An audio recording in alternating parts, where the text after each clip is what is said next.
Over half your lending is going to households on incomes above $200,000 a year, and a lot of that's for property investment.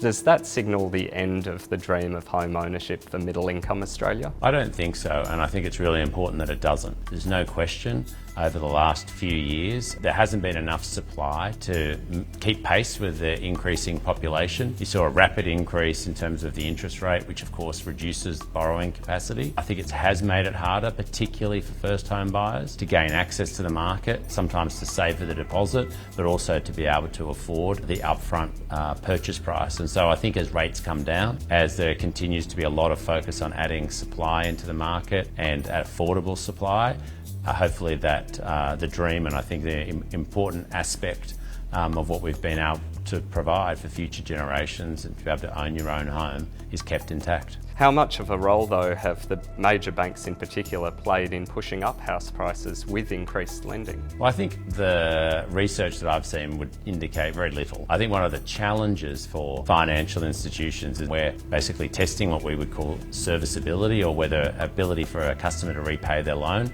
It's at a much higher interest rate than it was a few years ago, which obviously reduces the amount that we can lend. That's just making it harder for people who are, let's say, less established, don't have an existing property, to gain access to the market. I think you'll see financial institutions will be able to support more customers as the cash rate comes down. More than 60% of new migrants bank with the Commonwealth Bank. That's a large growing source of very cheap deposits for bank funding. To what extent is the bank, borrowing from the poor to lend to the rich? Not at all. If you think about what are the new entrants or what are the sources of customers, it's the youth, which still make up a higher proportion of our overall new accounts. And then of course migrants, which I think have been an important economic growth story for Australia. We want to be able to support both of those groups of customers, and we've been doing that for a long time, and we intend to continue to do exactly that.